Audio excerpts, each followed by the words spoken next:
Juan José María Pérez Basanta otra vez en esta segunda charla,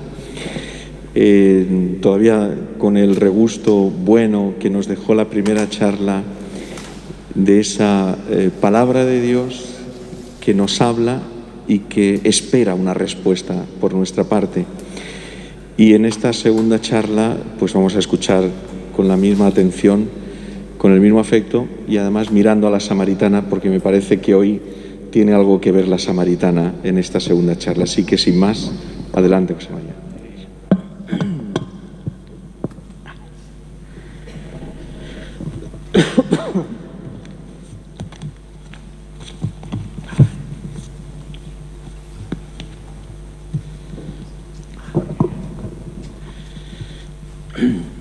Pues buenas noches. No estaba preparado, pero la semana pasada me voy a quitar esto. No dije el tema que íbamos a ver hoy, pero era el tema de la samaritana.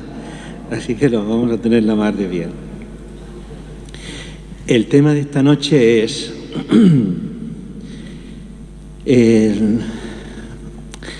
cómo ha sido el cambio de las relaciones del ser humano con Dios a partir de Jesús.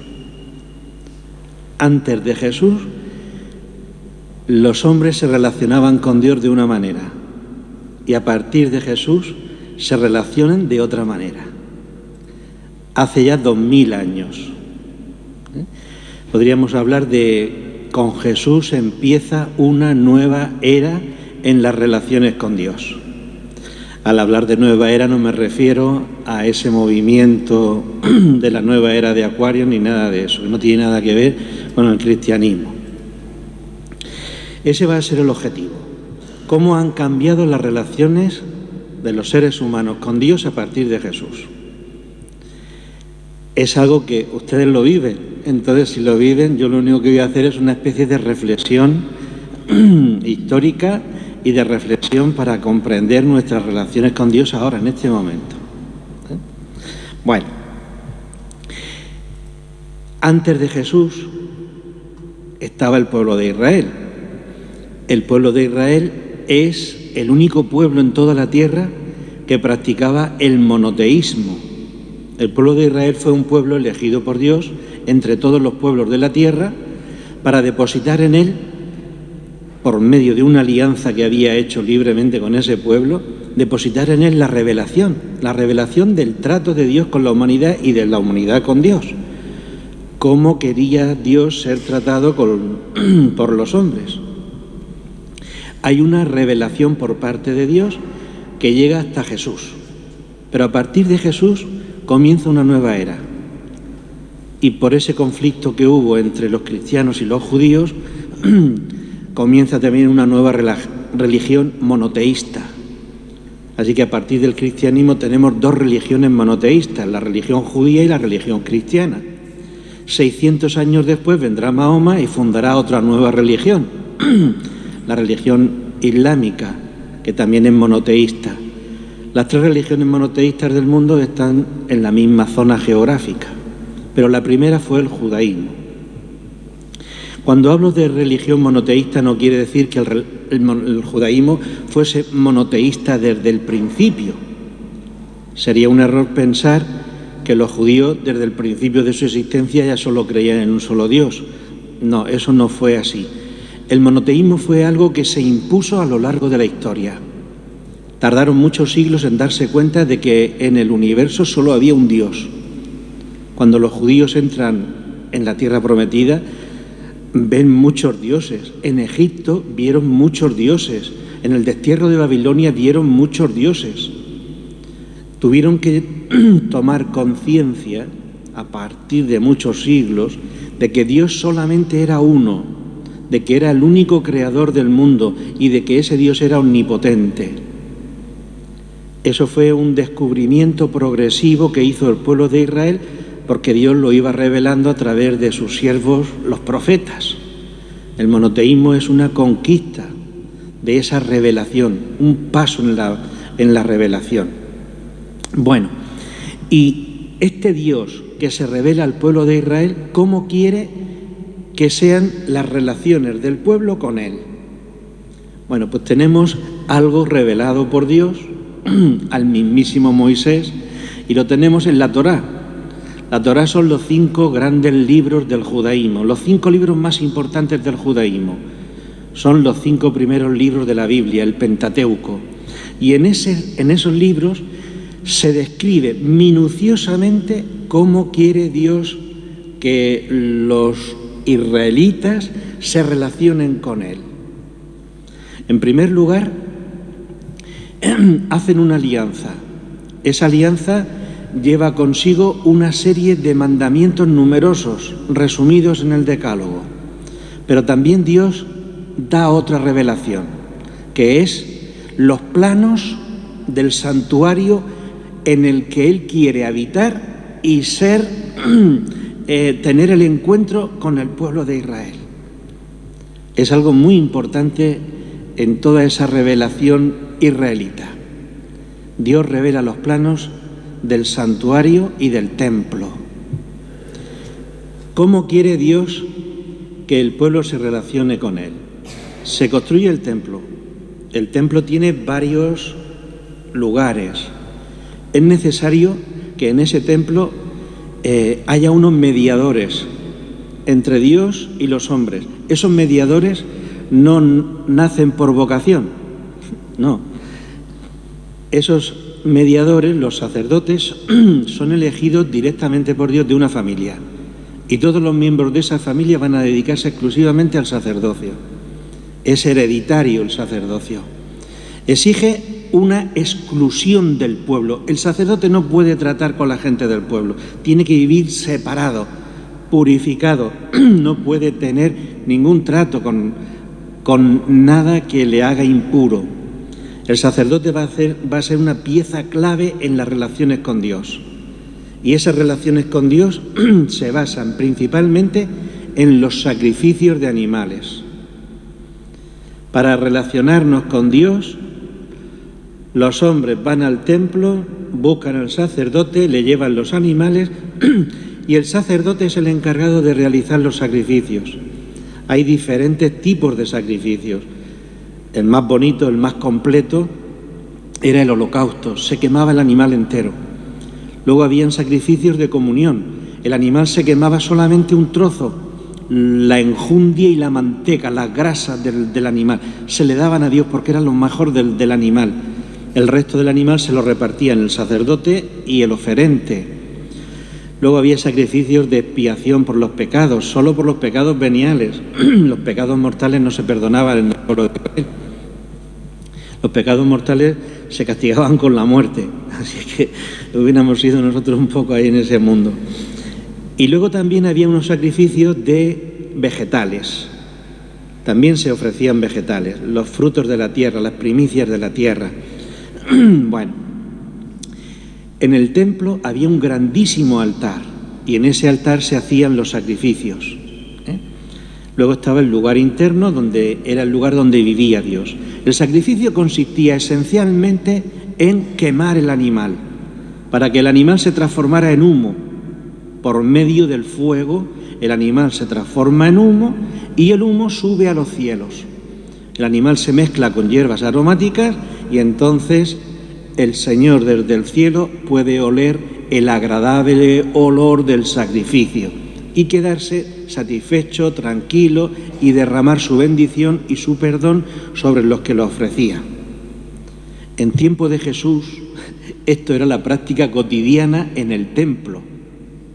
En tiempo del Señor se sacrificaban una Pascua alrededor de unos 15.000 corderos y había que sacrificarlos en pocas horas. 15.000 corderos. Tenían que haber muchos sacerdotes ese día en el templo sacrificando corderos y derramando sangre. 15.000 corderos es un río de sangre lo que salía por los sumideros del templo. Esa era la manera en que se realizaban las relaciones con Dios. El templo funcionó hasta el año 70 de nuestra era. 40 años después de la muerte del Señor todavía funcionaba el templo con los sacrificios de animales y dejaron de funcionar porque vinieron los romanos y arrasaron el templo. Destruyeron el templo completamente. Bien,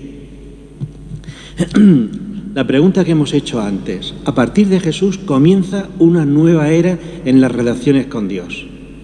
Pero esa nueva era el Señor primero lo anuncia y luego la inaugura. Antes de inaugurarla, Él la revela. Comunica que va a haber un cambio en las relaciones con Dios y luego lo realiza. ¿Cómo comunica el Señor que va a haber un cambio en las relaciones con Él? Pues eso tiene lugar, aquí lo tenemos perfectamente, en el diálogo que tuvo Jesús con la samaritana. Fue una revelación espectacular que el Señor le hizo a una mujer extranjera del pueblo judío. Lo relata el evangelista Juan en el capítulo 4.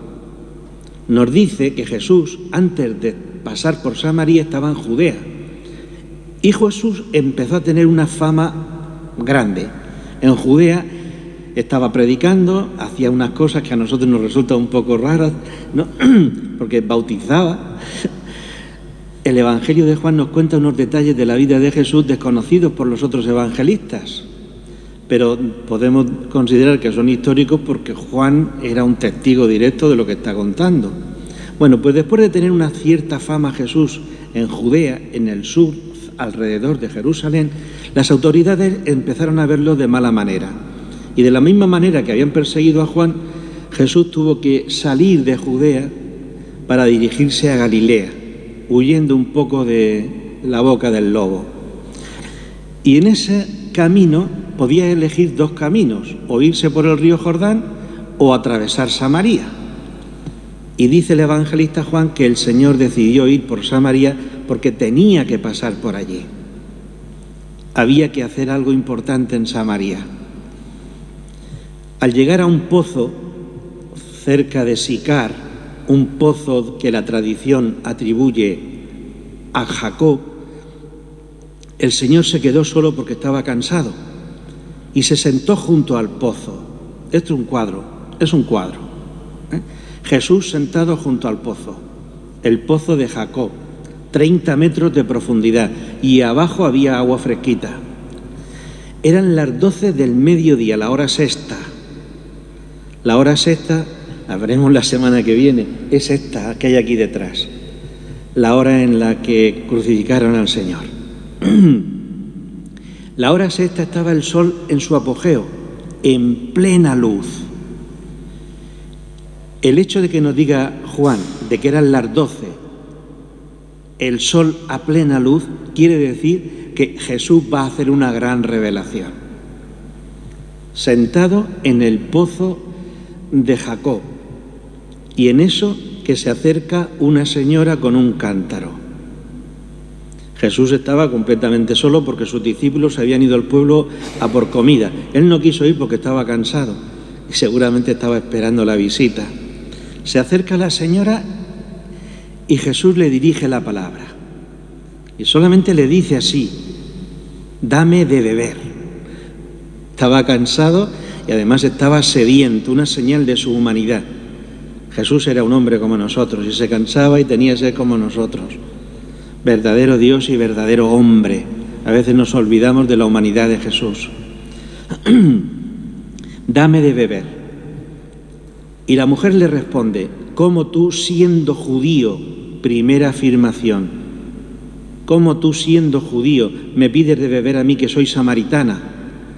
Porque los samaritanos y los judíos no se tratan. Primera inconsecuencia de Jesús. Un judío nunca trata con un samaritano. Segunda, un judío nunca habla con una mujer a solas en la calle. Tercera, un judío nunca habla, mucho menos con una samaritana. Y cuarta, Jesús le pide de beber, cuando todos los judíos saben que no podían usar los utensilios samaritanos porque eran impuros.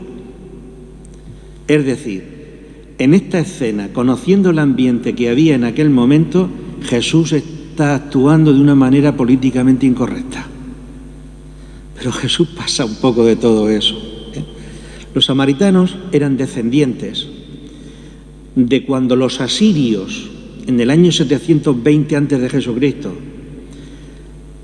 conquistaron todo el reino del norte y lo desterraron, 10 tribus desterraron al imperio asirio. El imperio asirio era gigantesco.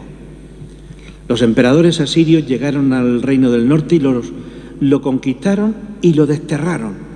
Lo distribuyeron por todas las regiones del imperio asirio. No pudieron nunca volver a su tierra. Son las 10 tribus desaparecidas del pueblo de Israel.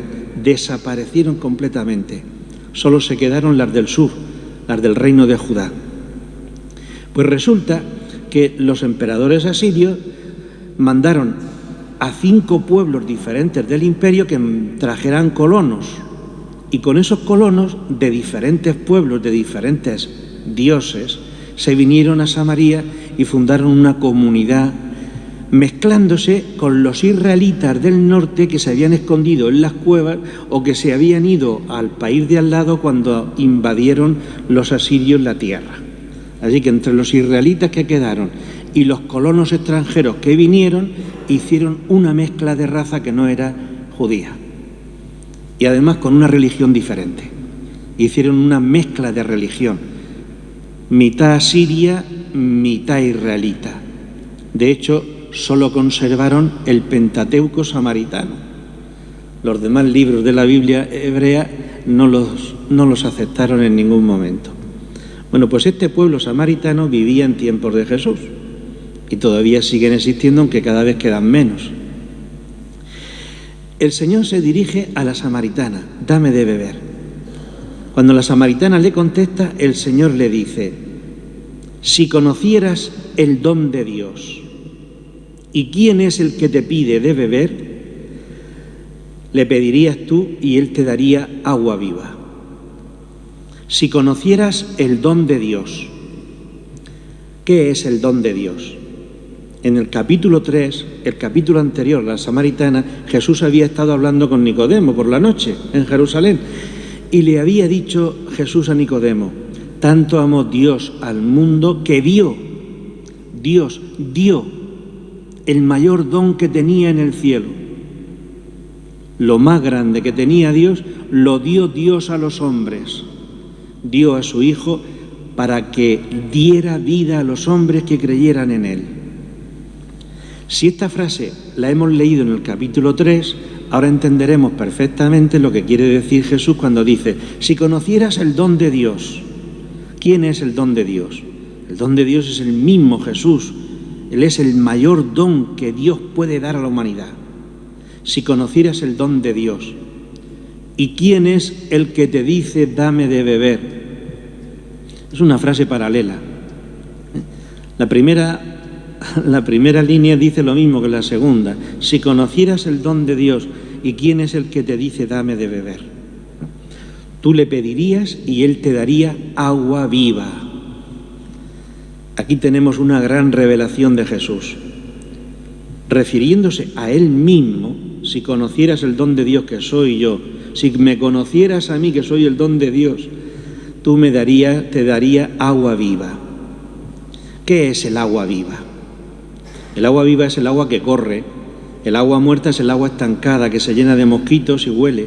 Pero el agua viva corre, es un agua rica. La mujer se asombra y se queda preguntando: ¿de dónde me va a sacar este judío? ¿De dónde me va a sacar el agua? Pero ahora cambia, ¿no? Y de cómo tú, dice: Señor, ya ha cambiado. Cuando Jesús trata con la mujer, la trata con tanta ternura que la mujer se da cuenta enseguida que no es un judío agresivo. Y le trata con nobleza. Le dice: Señor. No Señor en el sentido divino, sino Señor en un sentido respetuoso, ¿no? Señor, si no tienes cubo y el pozo tiene 30 metros, ¿de dónde vas a sacar el agua? La mujer se asombra. ¿Cómo me va a dar este hombre agua si no tiene ni cubo ni cordel para sacarlo? Y Jesús y la mujer sigue diciéndole: ¿acaso eres tú más que nuestro maestro, que nuestro padre Jacob, que nos dio este pozo? La mujer se pregunta también: ¿es que tendrá un pozo por aquí escondido o va a hacer un pozo? Pero un pozo se tarda meses en hacerlo. y necesitan mucha gente, y un hombre solo no puede hacer un pozo de esta categoría. Fíjense ustedes en la imagen. Están hablando de un pozo, el pozo de Jacob. En el pozo hay agua. Hay que meter la cuerda y el cubo para sacarla. Y Jesús está hablando de dar agua viva. El pozo de Jacob y Jesús sentado al lado del pozo. Yo te voy a dar agua viva. Jesús aparece en esa escena como el pozo que Dios nos da, el don de Dios. Si el pozo fue un don de Jacob al pueblo de Israel, Jesús es un don del que va a sacar el agua viva. Es un nuevo pozo. La escena de Jesús en el pozo simboliza el nuevo pozo que Dios nos da para abrevarnos con un agua viva. Pero sigue diciendo Jesús, el que bebe del agua que yo le voy a dar no va a tener nunca más sed. El que beba del agua de Jacob al día siguiente volverá a tener sed, pero del agua que yo le voy a dar nunca más va a volver a tener sed.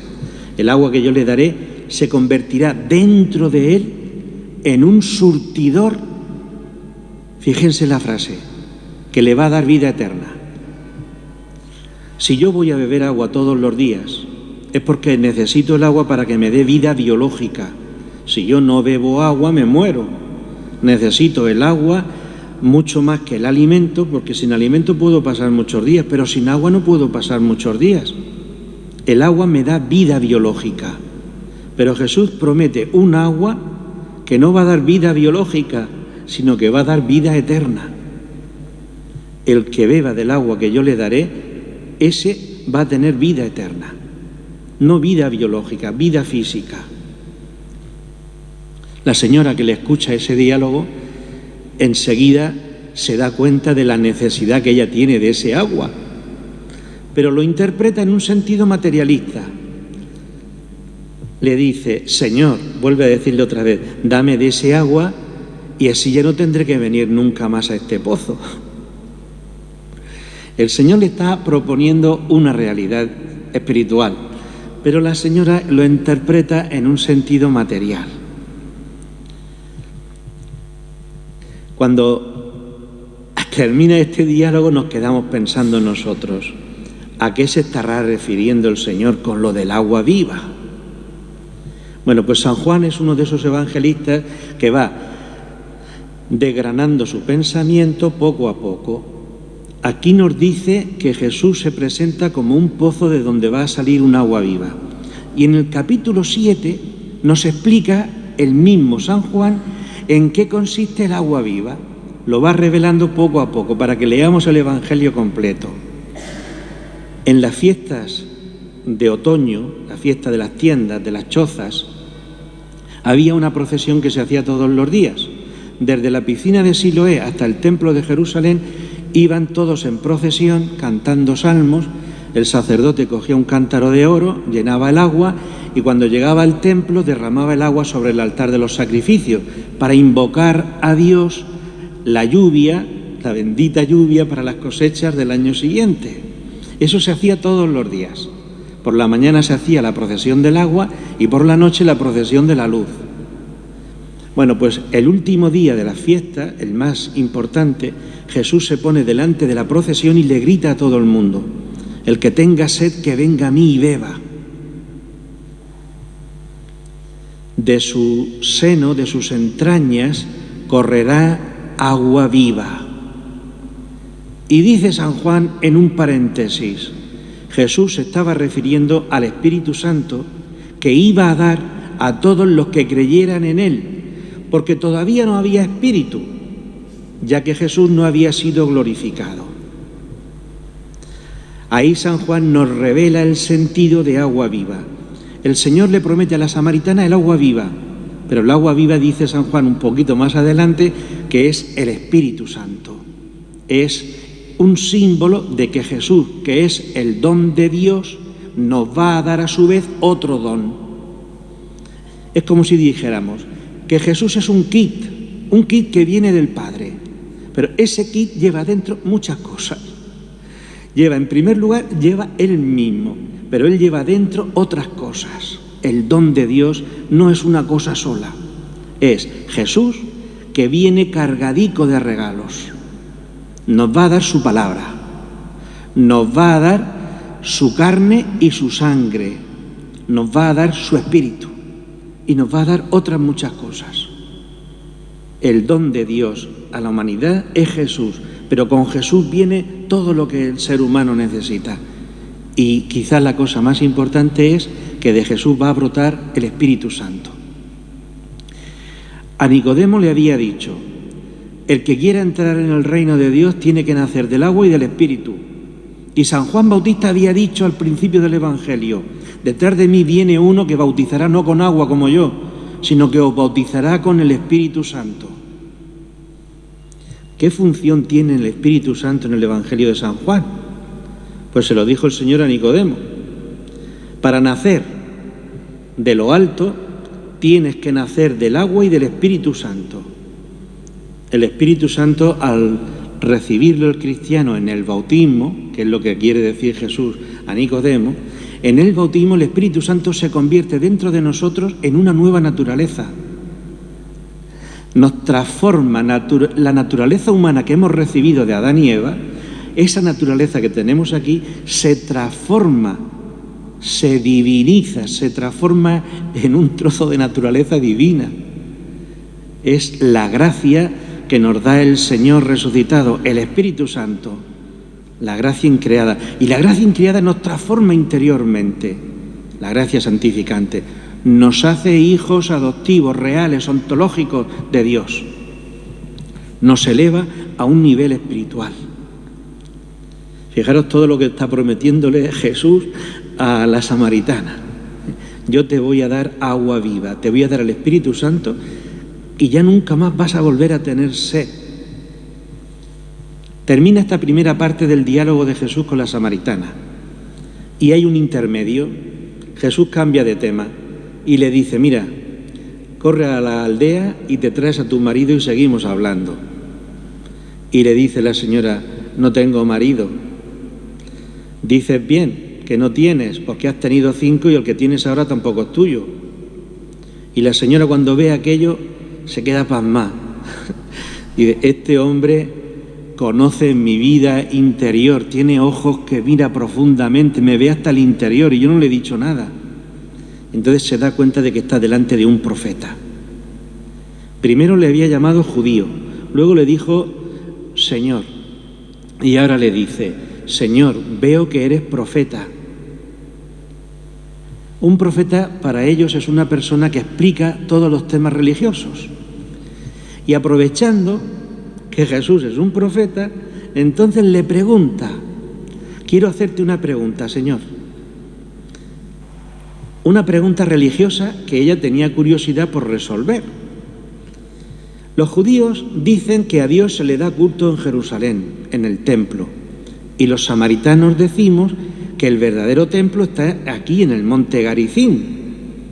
El templo no estaba en pie porque hubo un sacerdote de Jerusalén que subió con las tropas y lo destruyó. Pero allí había un templo cerca de donde estaba Jesús con la samaritana.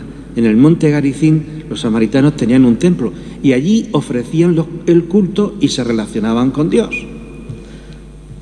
Como los judíos solo querían que hubiese un templo en Jerusalén, no podían soportar que hubiera otro templo cerca y lo destrozaron. Pero la señora sigue con ese problema. ¿Dónde tenemos que dar culto a Dios? ¿En el monte Garizim o en el monte Sión de Jerusalén? Y entonces Jesús le va a hacer otra gran revelación, segunda parte de la revelación. Estamos en pleno día, el sol brilla en todo su esplendor y Jesús va a dar una revelación que va a iluminar toda la humanidad. A partir de ese momento va a cambiar el mundo de las relaciones de Dios con los hombres y de los hombres con Dios. Le dice el Señor a la samaritana: créeme, mujer, escúchame, que lo que te voy a decir es muy gordo. Créeme, mujer, acepta lo que te voy a decir. Se acerca la hora en que ni en este monte ni en Jerusalén adoraréis al Padre. Fijaros bien, ya no dice Dios, ni en este monte ni en Jerusalén adoraréis al Padre. No utiliza la palabra Dios, utiliza la palabra Padre. Padre es un nombre que Jesús le da a Dios, pero es un nombre de relación. Dios es Dios, pero Padre hace relación a un hijo. Ni en este monte ni en Jerusalén adoraréis al Padre. Vosotros adoráis lo que no conocéis. Nosotros, los judíos, adoramos a uno que conocemos, porque la salvación viene de los judíos. Pero se acerca la hora, ya está aquí.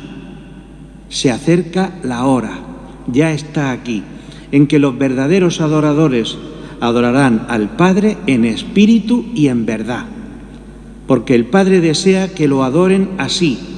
Dios es espíritu y los que lo adoran deben hacerlo en espíritu y en verdad. Aquí tenemos la revelación de Jesús sobre el cambio sustancial de relaciones de los hombres con Dios. Primero lo anuncia, luego lo realiza. Pero a la samaritana ya se lo ha anunciado, a una mujer, solo a una señora que había allí. Jesús le hace una revelación impresionante. Llega la hora, ya está aquí, en que los verdaderos adoradores adorarán a Dios en espíritu y en verdad. Y aquí tenemos la clave para interpretar la esencia de nuestra vida cristiana. Vamos a verlo. ¿Qué significa adorar a Dios en espíritu? Lo primero que nos viene a la cabeza son los profetas de Israel. Los profetas de Israel decían al pueblo: adoráis a Dios exclusivamente con obras externas, con animales, dándole ofrendas, dinero, cantos, pero Dios quiere vuestro corazón. Así lo interpretaban los profetas. Podríamos seguir esa línea de los profetas y decir: la adoración que Dios quiere es una adoración interior, una adoración desde el corazón. Pero eso ya lo dijeron los profetas. ¿Dónde estaría la novedad de Jesús? Jesús viene a darle un vuelco a las relaciones con Dios. No podemos pensar que adorar a Dios en espíritu es adorarlo en la intimidad de mi corazón. No se trata de eso. El espíritu del que está hablando San Juan no es el nuestro. Cuando San Juan habla del espíritu, se refiere al Espíritu Santo. Y por eso ha estado preparando poco a poco, ha ido hablando del espíritu y va a seguir hablando del espíritu hasta el final. El Señor quiere que adoremos al Padre en espíritu, es decir, transformados interiormente por el Espíritu Santo. Pero como todavía no había espíritu, porque el Señor no había sido glorificado, el Señor todavía no había derramado el espíritu. Pero quiere que estemos preparados para adorar a Dios en el Espíritu Santo. Sin el Espíritu Santo, nosotros no podemos adorar a Dios, porque Dios es espíritu y nosotros somos carne, materia. Pero cuando tengamos al Espíritu que nos va a transformar interiormente, nos va a elevar al orden de Dios, nos va a hacer espíritus y podremos adorar a Dios en el Espíritu Santo. Pero la preposición dice en espíritu y verdad, no dice en el espíritu y en la verdad. Hay una preposición que rige las dos palabras, en espíritu y verdad. ¿A qué se refiere Juan con la palabra verdad? Claro, podemos decir, es que hay cultos que son mentirosos. Los profetas decían, adoráis a Dios con la boca, pero lo que vosotros queréis es otra cosa. No hay una sintonía entre lo que tienes por dentro y lo que tienes por fuera. Podríamos interpretar eso como lo dicen los profetas. Adorar a Dios en verdad significa que mi corazón coincida con mi boca. No es eso, no es eso. No veríamos la novedad que nos trae Jesús. Adorar a Dios en verdad, para San Juan hay una cosa muy clara. Es el tema principal de su evangelio. La verdad no es un concepto filosófico. La verdad no es una actitud del hombre. La verdad es un tío de carne y hueso. que se llama Jesús de Nazaret. Insisto, ese hombre es la verdad, no la verdad ontológica de Dios, no es eso. Para San Juan, la verdad es Jesús, un hombre como nosotros, la palabra de Dios hecha carne. Insiste Juan mucho en la carne de Jesús. Esa carne es la verdad. Yo soy el camino, la verdad y la vida.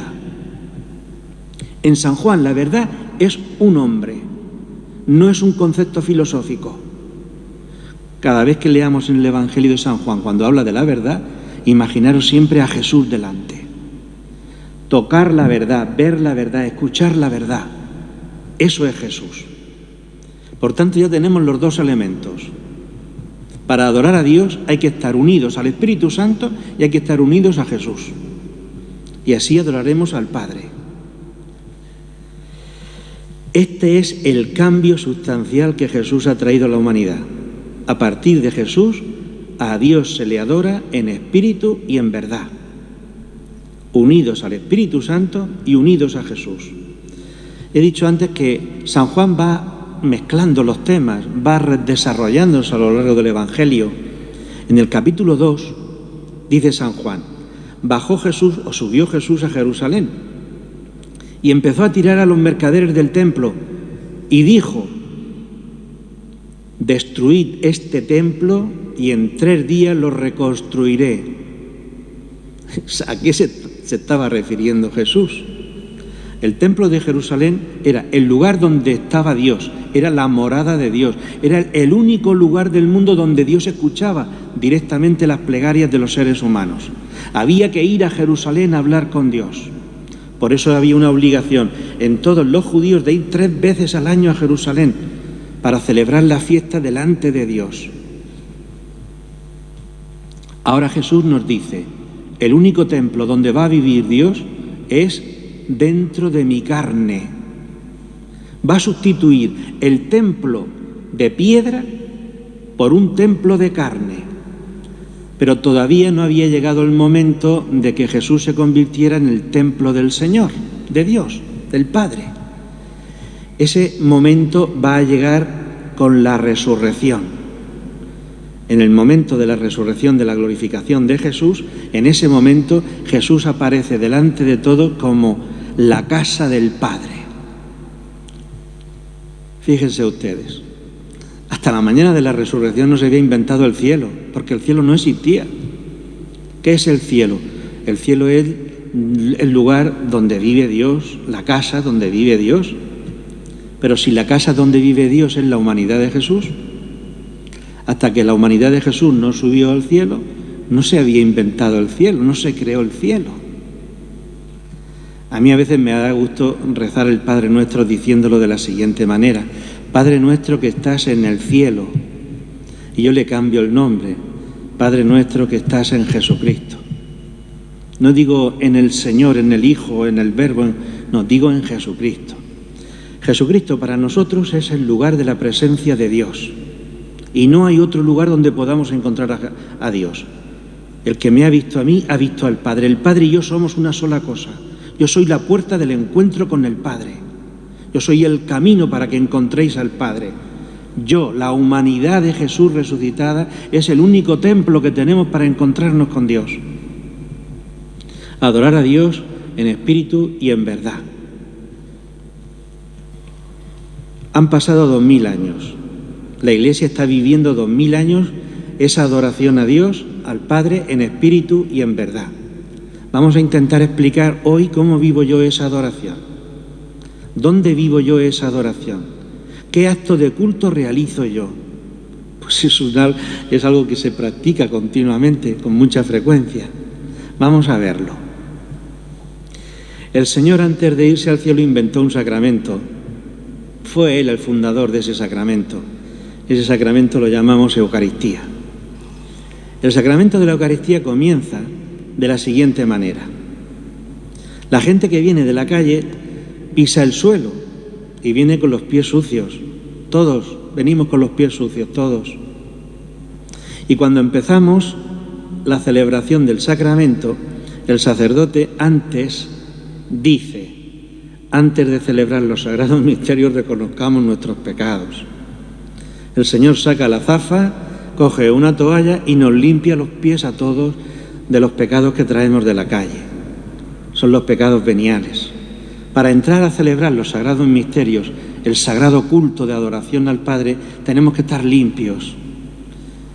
Son los pecados veniales. Y el Señor en persona nos los limpia, nos los lava, hace un lavatorio antes de comenzar los sagrados misterios. Si alguien está manchado aparte de los pies, el resto del cuerpo, pues entonces tendrá que darse una ducha en el confesionario antes de celebrar los sagrados misterios. Bueno, una vez que ya estamos limpios de nuestros pecados veniales, entonces nos encontramos con la vida pública de Jesús. ¿Qué hacía Jesús en la vida pública? Lo que hacía era predicar. ¿Y qué nos encontramos en la primera parte de la misa? Nos encontramos con la predicación de Jesús. Jesús estuvo predicando un tiempo hasta que subió a Jerusalén en la última Pascua. Y eso es lo que vamos a celebrar en la segunda parte de la misa. Cuando se termina la liturgia de la palabra, nos sentamos y entonces comienza la parte eucarística. Pero fíjense cómo empieza la parte eucarística. Terminan las oraciones de los fieles, nos sentamos y el sacerdote prepara las ofrendas que se le ha llevado. Hay unas ofrendas. Y las ofrendas son pan y vino. Pero también hay otra cosa que pasa desapercibida, pero que es fundamental, es esencial para nosotros. Hay una vinajera. Esa vinajera tiene agua. El sacerdote prepara las ofrendas. Toma el pan, lo presenta y luego toma el cáliz y lo prepara. El cáliz está lleno de vino, pero coge una cucharita con agua, una gotita de agua y la echa en el vino. El agua se mezcla enseguida con el vino, desaparece. El sacerdote hace una oración secreta. Más o menos viene a decir lo siguiente: esta gota de agua representa el sacrificio de toda esta gente que viene a la iglesia y la mezclo con el vino para que luego tú, que representas el vino a tu sacrificio, esa gota de agua, que es el sacrificio que trae toda esta gente que viene aquí, tus hijos que vienen a ofrecerse, se unen a ti y lo transformamos en tu sacrificio. Más o menos viene a decir eso. La gota de agua representa la vida que yo tengo fuera de la iglesia, fuera de aquí, mi vida de cada día. Mi trabajo, mi trato con la familia, la gente de la calle, el ocio, todo lo que hemos hecho durante el día, durante la semana. Esa vida es la que Dios quiere que yo le ofrezca. Dios ya no quiere animales, Dios quiere voluntades, quiere corazones. Y esos corazones se desarrollan en la vida. Y cuando yo vengo a la iglesia, vengo a ofrecer el culto a Dios en espíritu y en verdad. Pero hay una norma en la Biblia, una norma sagrada que nunca se ha borrado. Decía Moisés: el que venga al templo tiene que venir con las manos llenas. No se puede presentar nadie ante Dios con las manos vacías. Yo tengo que venir aquí con mi vida. El problema está, ¿cómo ofrecer mi vida a Dios? ¿Puedo yo ofrecérsela directamente? Tu vida está llena de pecados, está llena de imperfecciones. Necesitas un arreglo. Y aquí tenemos la importancia de ese gesto que hace el sacerdote, meter un poquito de agua en el vino. Esa gota de agua diferente del vino, acuérdense del milagro de Caná de Galilea, esa gota de agua representa la vida de cada uno de los que estamos aquí dentro, celebrando, participando de la Eucaristía. Una vida imperfecta, una vida que no es del todo santa. Pero la mezclamos en el cáliz y el sacerdote dice estas palabras: invoca al Espíritu Santo. Padre, envía tu Espíritu con toda su fuerza para que transforme este pan y este vino en el cuerpo y la sangre del Señor. Es una oración que se llama epiclesis, una invocación al Padre para que nos dé el Espíritu Santo. El Espíritu Santo viene con toda su energía, con toda su fuerza. Y en el momento en que el sacerdote pronuncia con toda fuerza las palabras del Señor, entre la fuerza de las palabras del Señor y la fuerza del Espíritu Santo se transforma el pan y se transforma el vino. Y allí está el cuerpo y la sangre del Señor. ¿Y qué hay en el cáliz? En el cáliz está la ofrenda de Jesús, pero con nuestras gotas de agua transformadas ¿en qué? En la sangre del Señor. Al Padre solo se le puede ofrecer un sacrificio. El único sacrificio agradable al Padre fue la entrega del Señor en la cruz.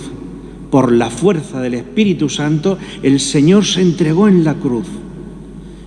Y con esa fuerza se elevó hasta el cielo en la resurrección y ascensión. Es la única ofrenda que ha agradado a Dios en toda la humanidad. Le agradó tanto que dijo: perdono a toda la humanidad de todos sus pecados, por este acto de amor tan grande que ha hecho mi Hijo conmigo. Ahora, nosotros, ¿qué hacemos? La única manera de que mi vida pueda honrar al Padre es unirme a Jesús por la fuerza del Espíritu Santo.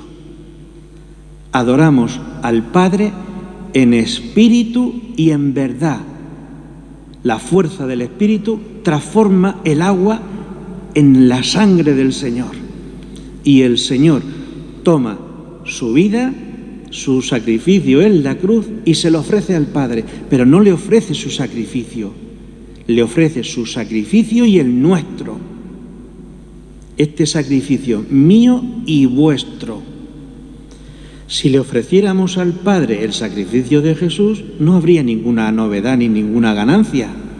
¿Para qué ha instituido Jesús el sacrificio, la Eucaristía? Para que todos nosotros podamos hacerle el culto al Padre a través del Espíritu y de Jesús. Eso quiere decir que cuando yo estoy aquí en la iglesia, me estoy ofreciendo al Padre, uniéndome a Jesús por la fuerza del Espíritu Santo. Fíjense qué transformación tan grande ha habido en nuestras relaciones con Dios. Aquí nos venimos a ofrecer animales. San Pablo, en la carta a los Romanos, en el capítulo 12, dice: ofreceos a Dios como víctima viva, no como animales muertos, como víctima viva, santa, agradable a Dios. Haced la voluntad del Señor en vuestra vida. Y esa voluntad de Dios hecha en vuestra vida, ofrecérsela a Dios. ¿Cómo se la ofrecemos a Dios? La vida que yo intento hacer en la calle, con mis virtudes y con mis defectos. Por eso, al entrar en la iglesia, el Señor nos lava los pies, que son los defectos de cada día. Y se queda con lo bueno que traemos. Venimos con las manos llenas de amor, de esperanza, de fe, y se lo ofrecemos al Señor.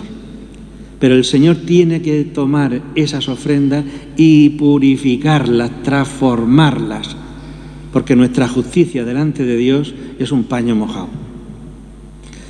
La única justicia, el único justo que ha habido en el mundo es Jesús. Y nosotros, al unirnos por la fe a Jesús, por la fuerza del Espíritu en nuestro bautismo, entonces somos transformados en otro Jesús. Nos unimos a Él. Jesús nos hace partícipes de toda esa energía de vida resucitada. La misa nos llena de la palabra y de la energía del cuerpo y de la sangre del Señor para ofrecernos a los demás. La Eucaristía nos da fuerzas y la palabra nos da luz para ver lo que yo tengo que hacer con esa fuerza. El sacerdote, cuando termina la misa, que dice muchas veces: glorificad a Dios los que habéis sido alimentados por la palabra y por el cuerpo y la sangre del Señor, glorificad a Dios en la calle, con vuestras vidas, ¿no? Bueno, pues esa es la adoración a Dios en espíritu y en verdad, ¿eh? La semana que viene, la última charla ya cuaresmal, me gustaría tocar el punto que es el que vemos ahí detrás, el Señor en la cruz. Al Señor lo crucificaron alrededor de las 12 de la mañana, las 12 del mediodía, y se encontró muerto alrededor de las 3 o 3:30 de la tarde. Pues estuvo 3 horas clavado en la cruz. Voy a seguir el Evangelio de San Juan, ¿no? En esas 3 horas el Evangelio nos presenta una serie de cuadros. Voy a intentar reflexionar sobre lo que le pasó a Jesús en el Gólgota en esas 3 horas más o menos. Pues sin más, hasta la semana que viene.